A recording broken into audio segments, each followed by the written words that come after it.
blastmusic247.com. We're changing the industry one artist at a time.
Hello and good morning and welcome to According to Courtney. If this is your first time with us, welcome. And if you've been with me for a while, welcome back.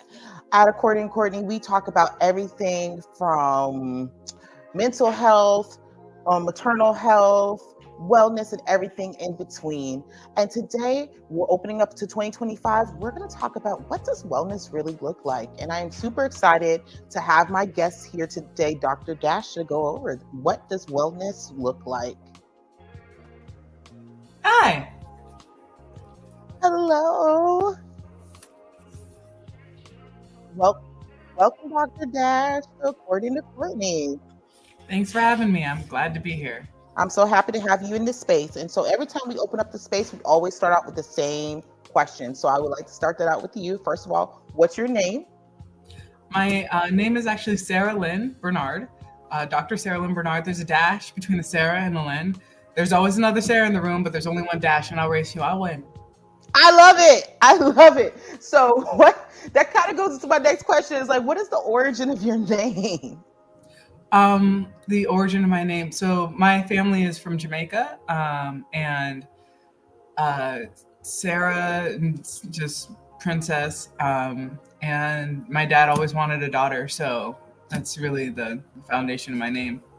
Oh, I love it. And you're so good at this. You're already going right into it. I was going to say, where are you from? I was actually born at St. Petersburg Hospital. Awesome.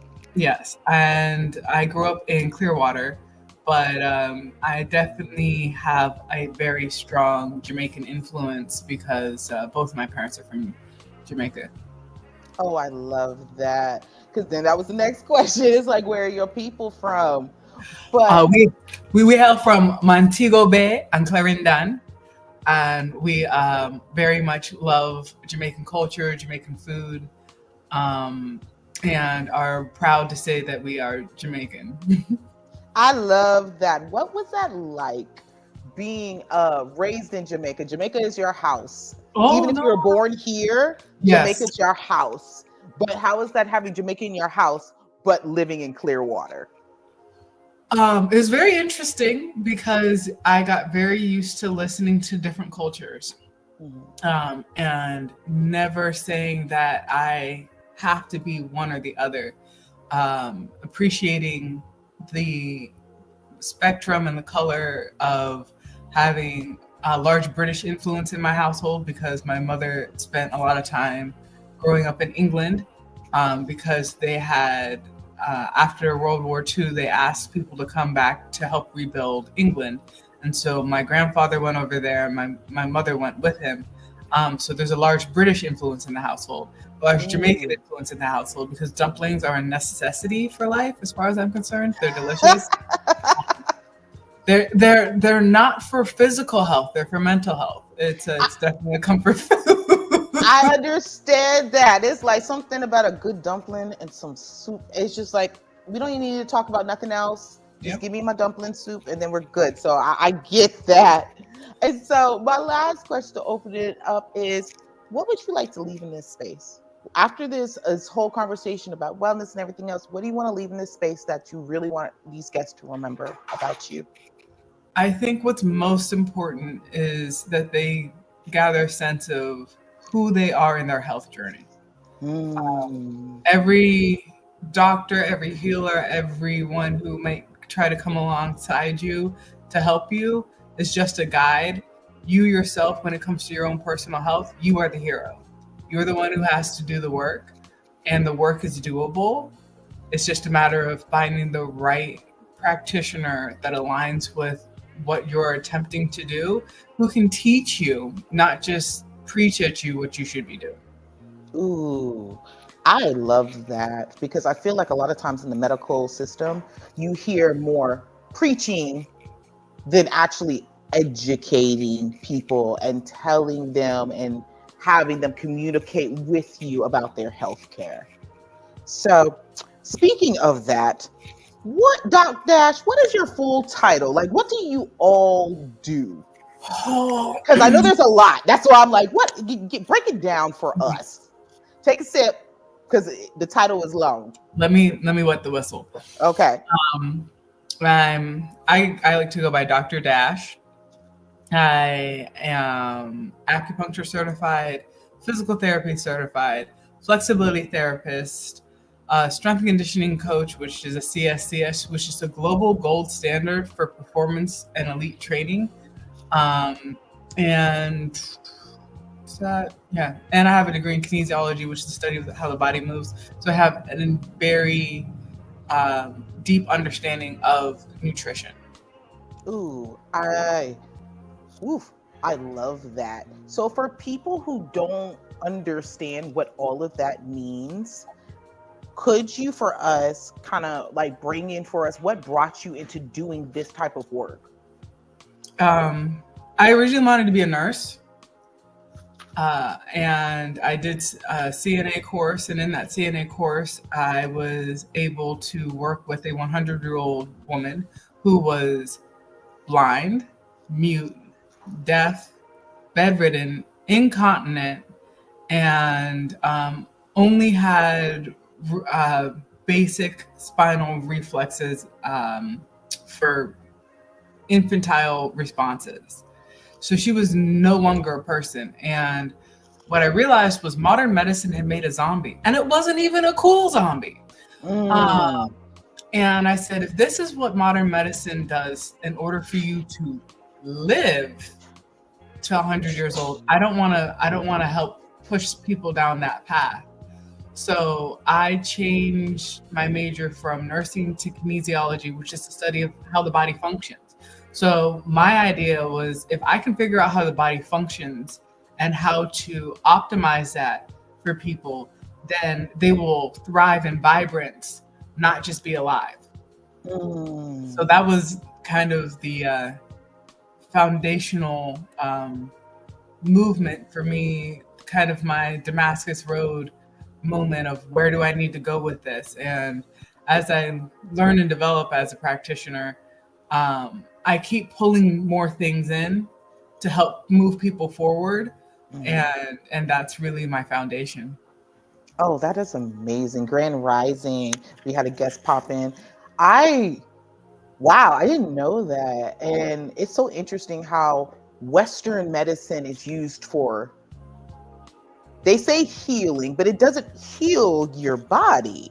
A lot of times it masks so many more conditions and makes more conditions that are not even necessarily there and not necessarily dealing with the root or what the problems are.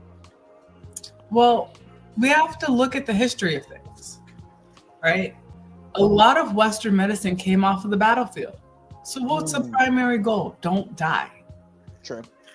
And we now live in a society where we have so many resources globally to not die. But that's not what we need to be focusing on in the environment that we currently live in. I believe it's what allows us to thrive. If we can, and Western medicine, conventional medicine has its purpose, because there are moments where the emergency room is where you need to be in order to save your life, but that medicine doesn't carry you past just life-saving. We need to have a transition into functional aspects of the body so that you can thrive, not just survive. Ooh, I love that. I feel like so many times people are in survival mode and they think it's normal. They don't know what even the concept of thriving is, or what that even looks like. It's like, I'm just trying to survive day to day. Whatever that is, it is. But what does thriving really mean? So like, I want to ask you, in your opinion, what is wellness and what is thriving? Because this is a concept, unfortunately, people don't, they throw it around, but they really don't know what that means. So wellness is a lot of things. I don't think the word in itself can be defined easily. Mm-hmm. It's kind of like saying, what is a plant? And if you think of the rainforest and you think of like places where it's extremely cold, like what constitute what is that? For me, mm-hmm. I need to be able to move at any point in time. As a former collegiate track athlete, the idea of not being able to sprint, because that brings me so much joy. Oh my gosh, sprinting was just like the most incredible thing for my body. Mm-hmm. Figuring out how can I function at my most optimal level, and then also how can I relax fully. So what I like to call going from Zen to beast mode. If I can be fully relaxed and have everything functioning optimally, but also if I want to go, sprint full speed and do a whole sprint workout, can I maintain that? So figuring out what is it that brings vibrance to you? Is it being able to paint for hours on end and not have pain? That's your wellness. Okay. Right? To be able to do the most extreme thing you want to be able to do and not come back broken from it, that's wellness. To have the whole spectrum of chill and go. Which means that you're going to have a lot of components to deal with. You're going to have your mental health. You're going to have your emotional health. You're going to have your physical health. You're going to have your environmental health. It's not just one thing that says it's wellness. And the challenge with that is that it is constantly changing. It's never just one thing. As you wake up every morning and you are not the same person because you have the knowledge of yesterday to apply to today, to move you forward. You have the experiences of yesterday to apply to you today. So how does that move you forward well and allow you to do anything you want to do? That is honestly the foundation of wellness as far as I'm concerned. Oh, that's beautiful. I love that. And have never heard it put into that type of capacity before, ever. It's always like, well, wellness is, getting up and eating breakfast and feeling well. Or wellness is, I got to go sit by the sunset today. That be wellness. But I like that, from going from completely peaceful chill to going into beast mode. And being able to thrive afterwards.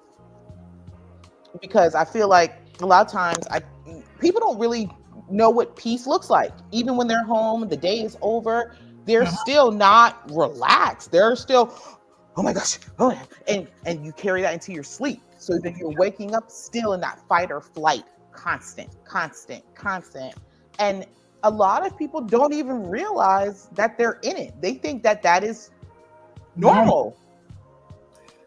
Normal should not be fighting for your life.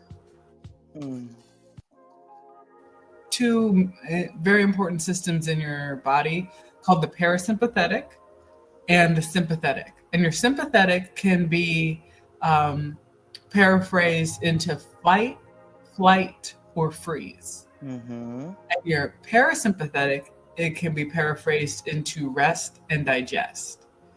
And when you are fully rested, and you're in a safe environment, and your body feels safe and your mind feels safe, then you'll be able to really eat your food and absorb your nutrition better, which will give you the functional capacity if you need to fight, flight, or freeze. So you have to have the Zen aspect and the beast mode aspect. And even if that beast mode means like we woke up, a half an hour late and I got to get the kids to school, like, can my brain function and think of all the things that I need to pack and get done and get us moving? Or, some days it's just, well, we're just not going to school today. Yes. we're gonna have a chill day. I didn't need to go to school. I didn't need to go to work today. Kids aren't going to school today. And sometimes you just gotta be realistic to the needs of your system so that you can thrive and on both aspects. Oh, I love that. And I find that to be like so true. Like sometimes where I'd be like, mental health days are like important. Like you will wake up and it's rare for me or I listen to it more now, but like today ain't the day. Nothing. Nope. We're not doing anything. Mom, we got to go to school. No, we don't. Go to bed. Keep your pajamas on. Go rest. Because I'm going to go get in this bed. Then I'm going to make us something nourishing. I'm going to cook some soup. I'm going to chill. I'm going to hug up, love on you. We can watch some movies and we're just going to relax. And then I can pick it up and go again tomorrow. Yep. And then feel better the next day. It's like, yo, I came to work. Where were you? I needed a mental health day away from y'all. And now I could come and I could function with y'all. If I would have came yesterday and you would have got who you would have got yesterday, I may not still be employed here. So, I'm helping y'all out as long as y'all helping me out by taking time. So you can show up fully as the best version of yourself, the version of yourself you want to show up as, not dragging, not missing things, not misfiring, not sometimes saying things that you just, that whole sentence was jumbled. Wait a second. What did I even mean? And then you'll do better work and you'll do good work in the world. And when you do good work in the world, it's going to come back to you. Ooh, I love that. So say if someone wants to go into getting wellness and feeling better and they're like, okay, I'm tight. I don't feel well. I'm off kilter. And they want to go in to experience a chiropractic appointment. What is that first chiropractor appointment experience like? So just to give people some framework who may be been interested in getting adjustments, but were afraid of it because of what you may hear about what is chiropractic adjustment really like? So first off, we have to remember that medicine of any kind is an art and a science. And there are some things that we've all agreed upon from a scientific point of how we go about this. But every chiropractor and every healer or medical professional has their own methodology to it. So there are some of us who run on the side of I want to be cautious. And there's some people who are like, I've seen the things. I've been doing this for so many years and this is the way I do it. So with our offices, we do x-rays first. Okay. Right? There are insidious forms of back pain and neck pain and joint pain that, I've been dealing with this on and off for 2 years. Okay. That throws a red flag up to me. Because that could be a development of a disease process in your body that you're just thinking is an ache or a pain. And so we do x-rays first. We want to rule that in or out. And it really just it depends on the symptomology, how some people do this. So we'll do x-rays, we'll do an extensive exam, we'll get a extensive comprehensive medical history because, again, we're looking at you as a whole person. Oh, my wrist hurts. Yeah, but your wrist is connected to your fingers, it's connected to your elbow, connected to your shoulder, and its nerve innervation for your wrist is coming from your neck. So we want to look at you as a whole person. Ranges of motion, so how is this moving? Is this moving appropriately? Is it not? Are there any? We'll touch your body and figure out like is what's going on in here. How does this feel? Does it feel like it should? Because chiropractors are practitioners of the hand. That's what chiro actually means. It actually means hand. It's a Greek origin. And we're going to touch you, and we're going to try to figure out based off of how you're moving, are you moving appropriately? And then sometimes we'll adjust you same day. Sometimes we'll send your x-rays out for further evaluation, depending on what's going on with you. And sometimes we'll be able to adjust you on that visit. Now, chiropractic adjustments should not be painful. Okay. They should not be painful. It's a gentle thrust. And depending on what's going on with you, like if you don't feel safe, if you're nervous, you can actually tense up in a manner where my adjustment was a gentle adjustment, but you mentally felt it was kind of a threat to the system. So the muscles will tense and get achy, or you'll have a gentle adjustment, be like, oh, that felt great. Now you have more ranges of motion to move through. Where you could only do this before, now you can do this. And if you've ever worked out, the first time you go into the gym and you're like, I'm gung ho, I'm gonna do all this stuff. And you start doing all this stuff, and the next day you wake up and you're like, I feel this in muscles I didn't know I had. That can also be a normal result of chiropractic adjustment, where you feel like, now I'm sore, because now you actually can move better. And these are muscles that are not used to moving that much. And then you just get a little achy. You put a little ice on it. Some people prefer ice. Listen, I'm Jamaican. We're not ice. Ice is too much. All right. Put a little heat on it. Be all right. But you got to figure out what works for you. And for the most part, after adjustments with me, even when people haven't been adjusted before, they feel better. They feel like, oh wait, something that was restricted in my body is now no longer restricted, and I can move better. That's the end goal. And the other issue is people think, oh well, you got cracked and now I'm all better. I can't bippity boppity boop you. There's no magic in this. There's no process, and that's where the science comes in. Just like you go to your doctor and think that you're going to take one pill and then magically be better, you didn't get to a stiff, achy space in one night. You didn't get to a position where you don't feel great in a matter of 2 to 3 minutes.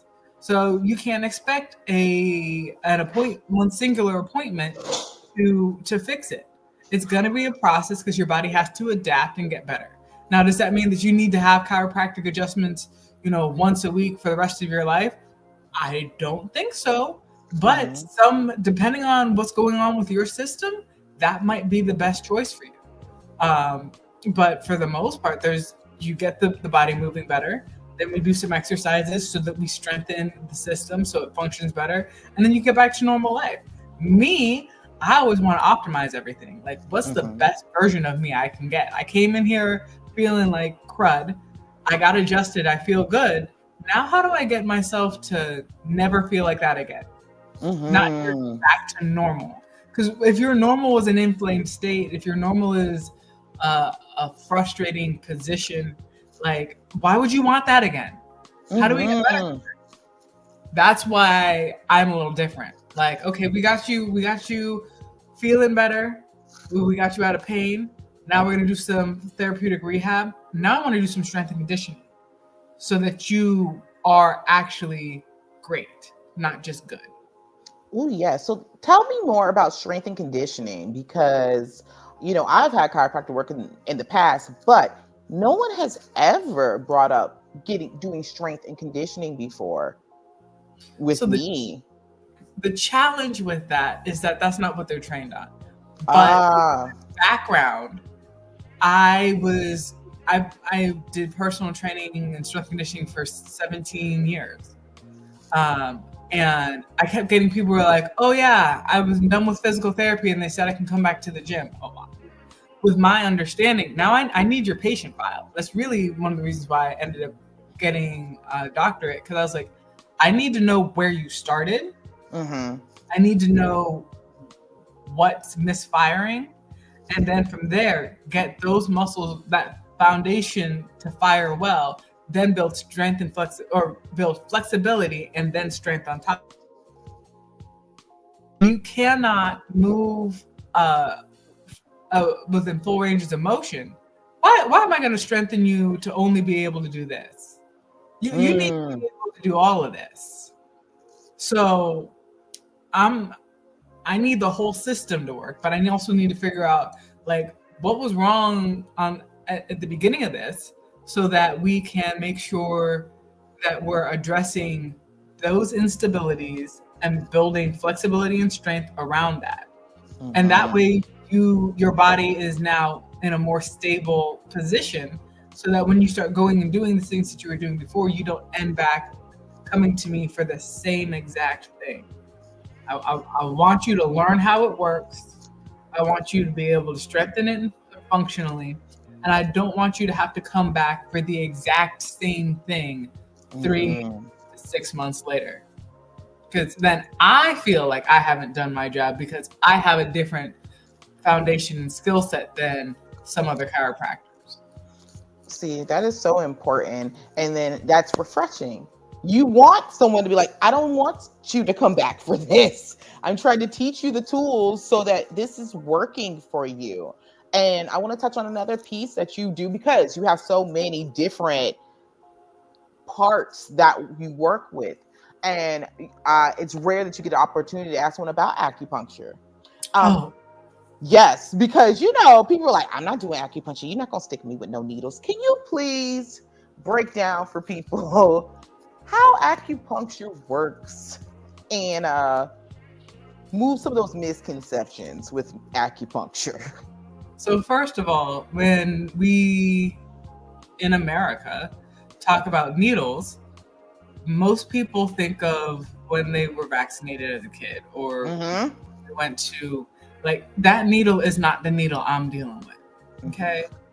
That is, acupuncture needles are thinner than sewing needles.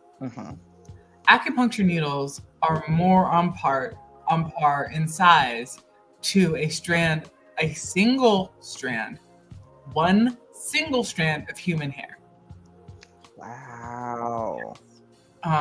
And it's one of those things where we've probably seen it in movies. We have to remember that movies are fake. I'm not hitting you up like a pincushion. There's 12 meridians in the body, according to traditional Chinese medicine, and imbalances within those meridians are why you're having symptoms. And traditional Chinese medicine is one of the types of acupuncture. In the East, there's Korean, there's Japanese, there's probably other countries that I don't know about. I'm not an encyclopedia. I don't know everything. But traditional Chinese medicine is what I was trained in. And you use the points to create balance. You can use them for pain. You can use them for digestive issues. If there is a condition in the body, traditional Chinese medicine has a method to deal with it, because acupuncture is about 4,000, 5,000 years old in regards to their study of it and what they've done with it. So that's amazing. But I think that really helps people out, because I feel like in a lot of communities, and I can specifically say in Black communities, when I've been doing birth work, I was like, hey, how do you feel about getting chiropractic adjustments and getting acupuncture? And I always get a lot of resistance when it comes to the acupuncture part. Chiro, it's a hit or miss, but then after explaining to them, it's like, okay, your hips are not supposed to be unbalanced. It's okay that you're not in pain all the time. Yes, your muscles are changing and moving because you're pregnant, but you don't have to be in this severe bout of pain. And just because your doctor is telling you that does not make it be true. But when it comes to acupuncture, it's always a pushback of, no, I don't want to get stuck. And I have to always explain, it's like what you see in movies or comedies and things like that is not what it really is. And that even just hitting certain pressure points, because in doula work, we talk about that, you know, hitting certain pressure points for inducing pregnancy. Inducing labor and doing things, and how beneficial this is for you. And to have a professional come in and say, okay, what are your symptoms? How are you digesting? How are you feeling? How are we moving? Okay, they're talking about inducing you in the hospital. Let's induce you in the safety of an office where you have time to get things done. And that is like the benefit of having an acupuncturist and having these things. So, and a lot of times what I've seen is that people get nervous because they're like, but I want to go to someone that looks like them. Yeah. And so they won't go. They're like, no, I'm good. I want someone who's going to look like me, can understand what's going on with me, has a similar complexion as me, and is going to talk to me a certain kind of way. Mm-hmm. And because of that, they won't do it. Yeah. Well, I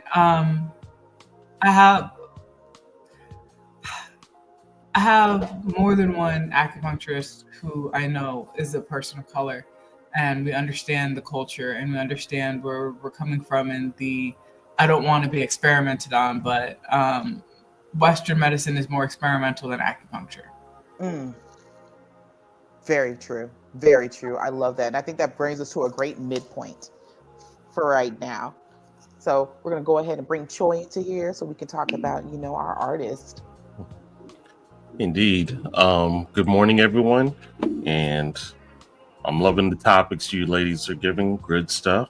So today we have a blast artist. Her name is Christina Michelle Salas. That's her last name. And this song is called Keep Moving. Let's check it out.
Don't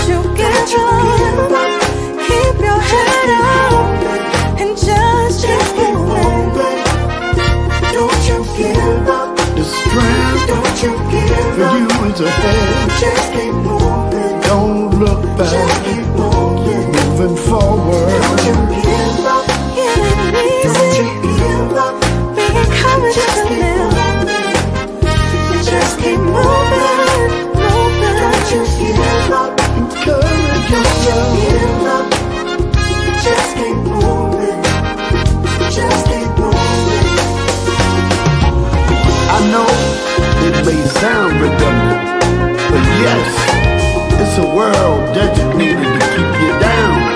The quest is on, no matter the cost. The Creator, He'll be your guide. The Creator, He'll be your supply.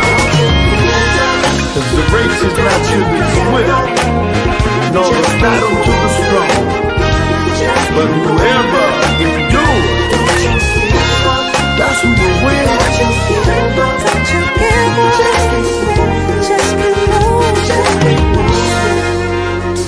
Get your hands up to the sky. Don't let the pressures take your life. Just keep moving. Just keep moving. Just keep moving.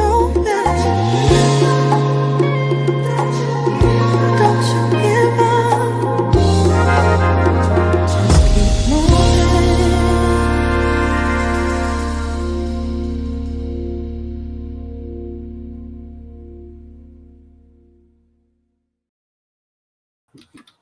And that was Christina Michelle Salas with Keep Moving. And if you are an independent artist or a spoken word poet or up-and-coming comedian looking for some exposure, you can go to blastmusic247.com and register for free.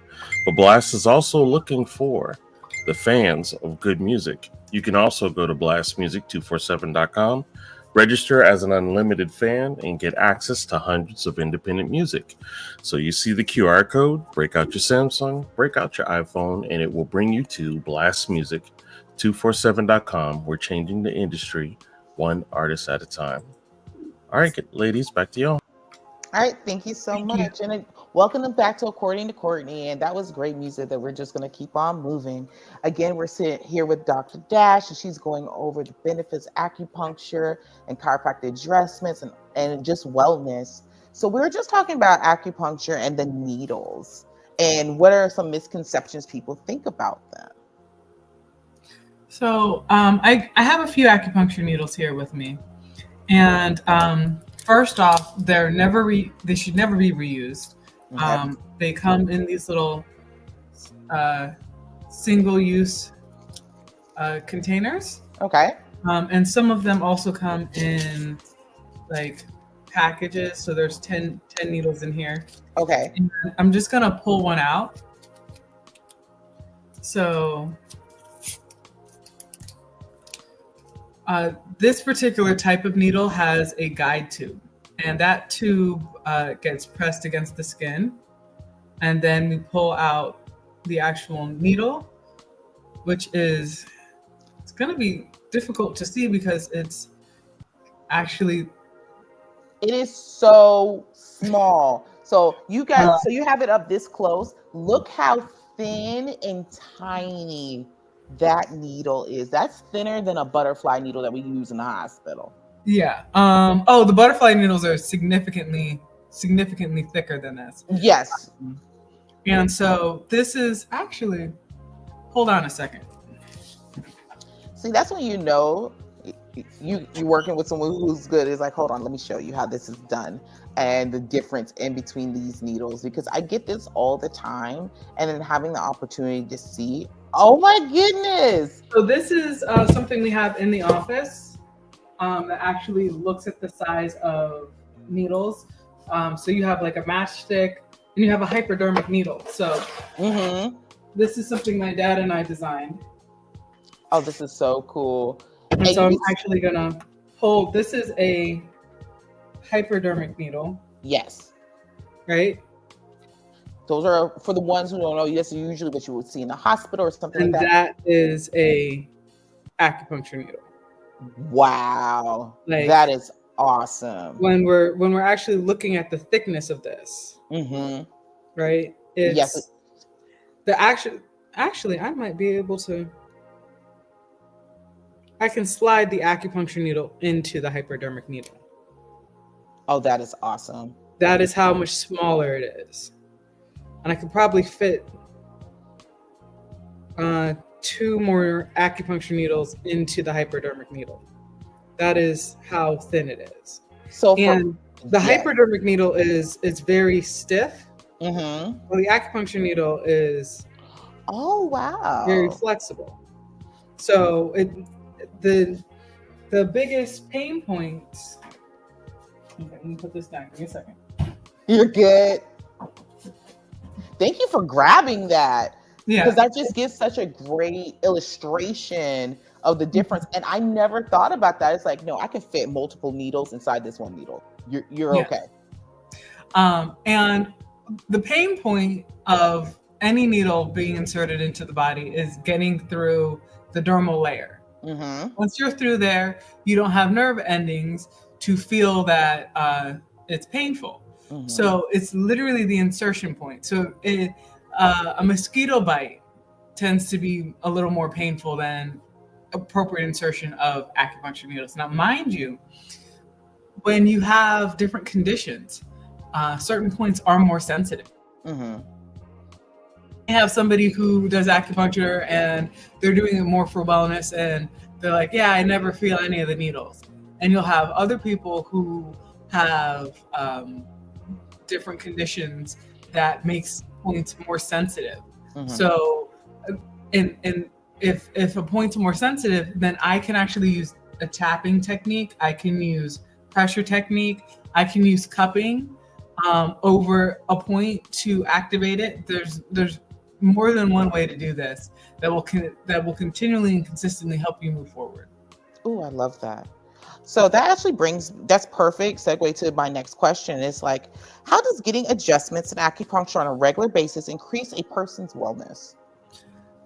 So, first of all, not everything is going to be helpful to everyone. Okay. What I say, everyone needs a chiropractic adjustment and everyone needs acupuncture. No. Mm-hmm. No.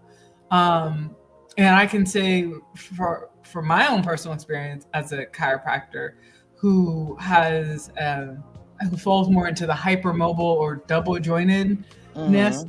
I don't get adjusted a lot. Okay. Because I don't have a lot of stiffness in my joints. Mm. Massage and acupuncture tend to be my initial go-tos, and if everything doesn't release completely from that, then I'm going to get adjusted. Okay. And so that's what my body needs. Mm. So what does your body need? Okay. So like after does chiropractic help? Yes, and extremely so. It's non-invasive. The potential for getting injured, like people feel like, oh well, you like if you get your neck adjusted, you'll get a stroke. You're actually more likely to get hit by lightning 3 times on one day than to actually get a stroke from a chiropractic adjustment. Mm-hmm. If you were going to get a stroke from like moving your neck or vertebral artery dissection, which is where the artery that goes through your neck bones can get ripped. You could have had that happen if you were sneezing or turning around to reverse in your car, or somebody slammed the door and you whipped your head. Like you have to have a predisposition for that injury to occur. Okay. Yeah, so there's that. But if you are somebody who has a desk job, if you're somebody who's moving a lot, lack of movement can cause a need for adjustments. And moving a lot because you're doing repetitive movement can have a need for adjustment. Like, because you're living, you might need to be adjusted. Getting evaluated to get adjusted is where you start. And then once we get you into a good position, we can just have you do exercises, stretching to maintain that. And you might have a flare up. You might have, where I was on a 8-hour flight to London and like went on a trip, came back, and the stuff that I would normally do, I wasn't doing. And now I need to be adjusted to get me back to normal. With acupuncture, again, no bippity boppity boopity. Especially if you have a chronic condition. Or I've even seen someone come in with an acute back spasm where they went to the emergency room. They got muscle relaxers, and that didn't help them, and they were still in pain. They came in, they did acupuncture, and they felt better within a half an hour. So, but does that mean that you're just good? No. Why did you have a back spasm? Right. And what do we need to do to keep you from ending up there? And yeah, we're probably going to need to see you 3 times this week or 4 times this week because it was so acute, to keep you in a good position. And then we taper down. Like if you come in and like we had a patient when I was in clinic that came in 5 days in 1 week because they were so just out of alignment. And we did acupuncture, we did chiropractic adjustments, we did soft tissue work, and we were able to help them go from a level 10 pain to a level 2 pain because we were able to do that consistently. Just like if you had a cold, you're not going to take a medication on Sunday and then wait until Wednesday and take another medication. Right. It's got to be, there has to be a level of consistency. That completely makes sense. And I think a lot of people get stuck in the space of thinking that it can be a one pill fits all. It doesn't work like that. Wellness and healing doesn't work like that. There's no magical cure, no magical pill, no magical pop, and they'd be like, okay, it's great. It sounds good, but it doesn't exist. Yeah, life is not a fairy tale. I'm sorry. So if you're expecting me to Disney you, I can't Disney you.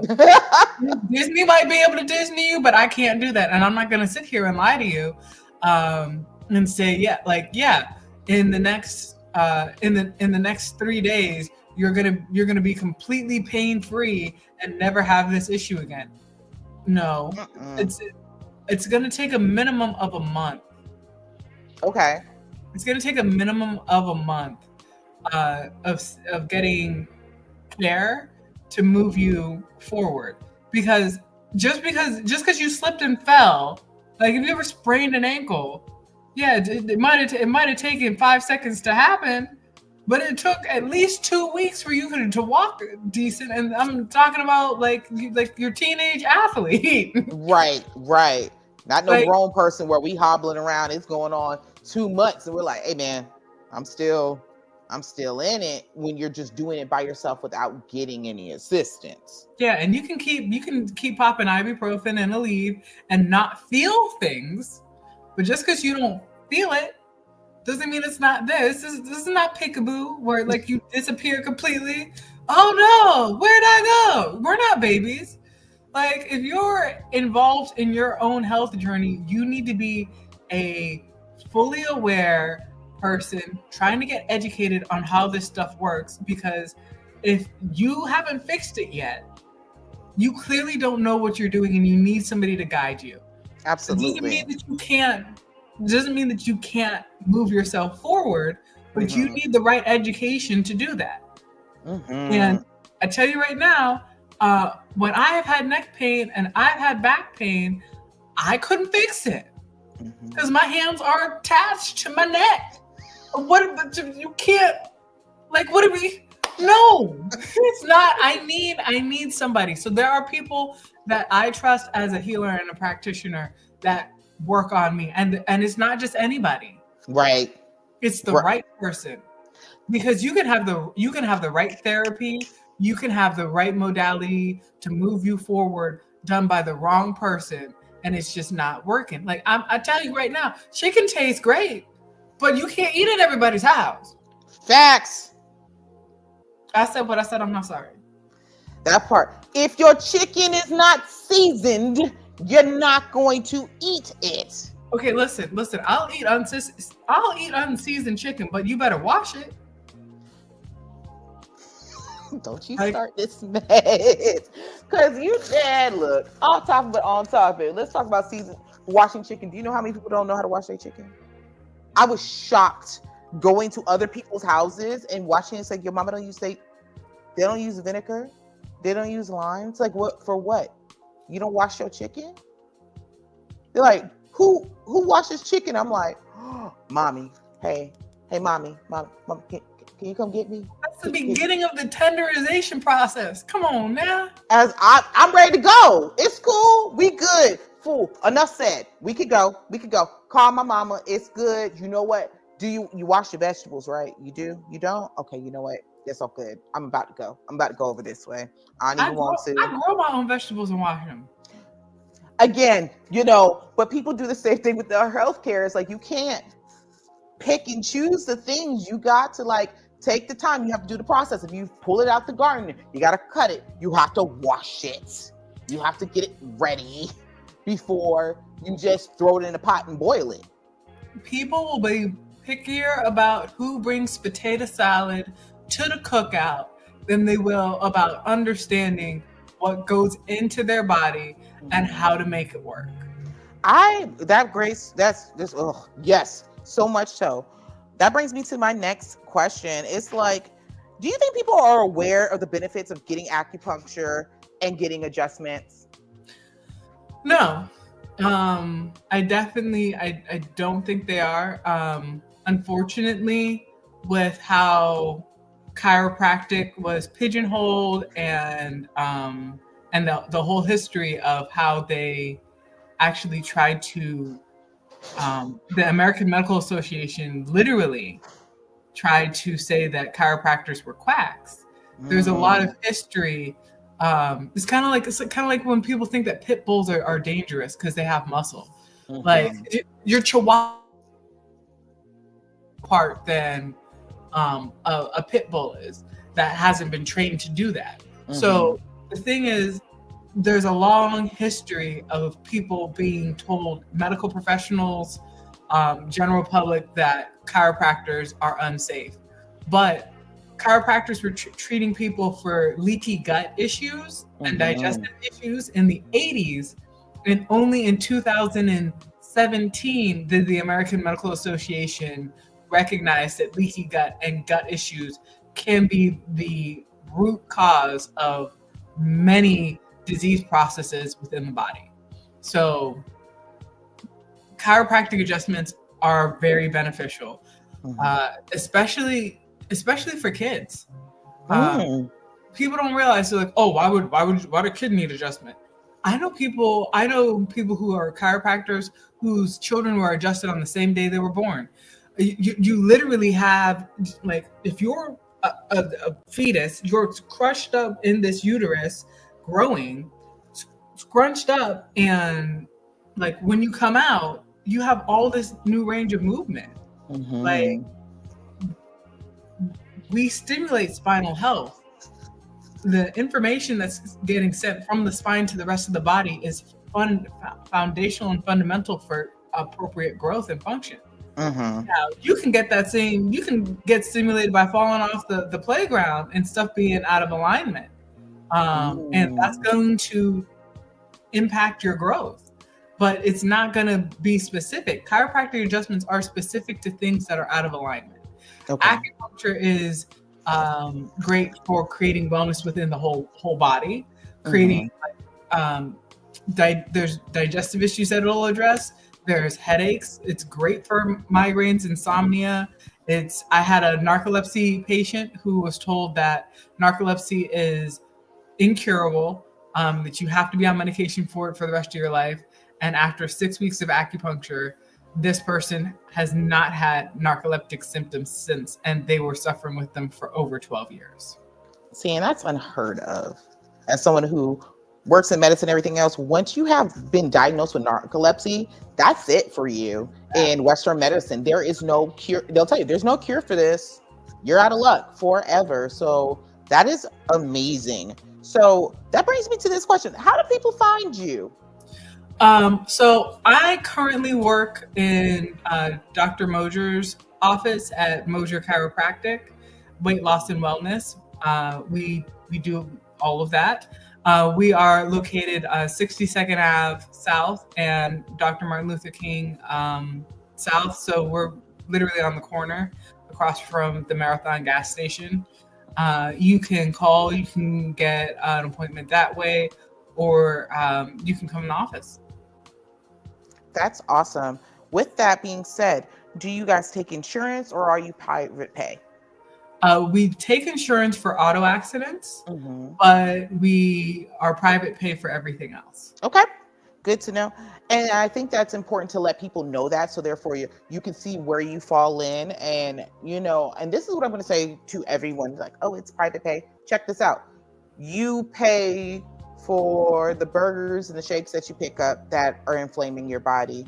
You pay for expensive, extravagant baby showers. You pay for going to other things that aren't renewing your body. So if you take those same things and focus some of this into your body, dealing with private pay, you can make those things work. So that's just point blank period. It's like, okay, move around your life and think about other things you're using or you're not using when you're still paying for. You can find ways to pay for your health, and that you got to put your health first. The way I look at it as a practitioner, insurance has a way of tying our hands. There are certain things that they demand that you do and don't do. Okay. And like, for example, with the current law, if you come in and you had a car accident, right, and you're in extreme pain, and I treat you with acupuncture, the insurance won't pay me for it. But that might be the best modality for you right then.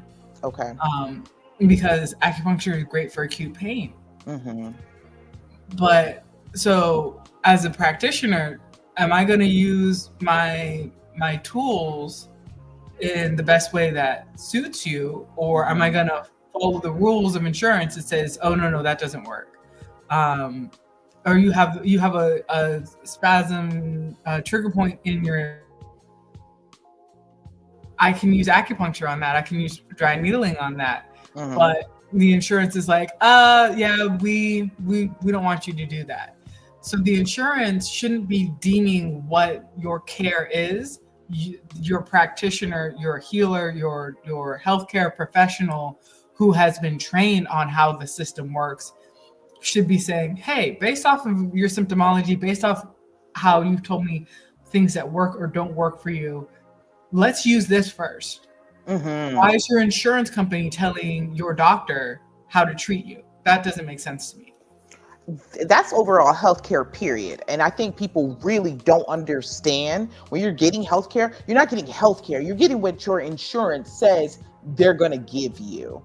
And to really look at what your doctor's really saying, because a lot of times if you read between the lines, they're telling you two things at once. They're like, I can do this for you, even though I would recommend to do this for you. And I love that you are so transparent with that with people, because they don't get that. We're coming down to the end of our segment today, and I just want to leave this last question before we close out. What tip would you leave for our viewers today in their health? You have to advocate for yourself.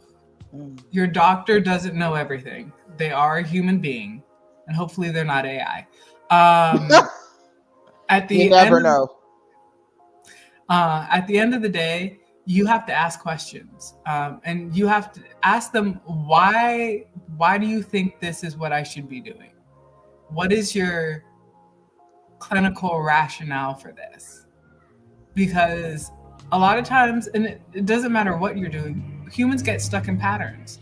So they might not even realize they're running the same play for everybody. But you're an individual, your own health matters, you are the hero, and medical professionals are the guide. So if something doesn't sit right in your gut, someone just says, no, I don't think I should be doing that. Mm-hmm. Get a second opinion, go to somebody else.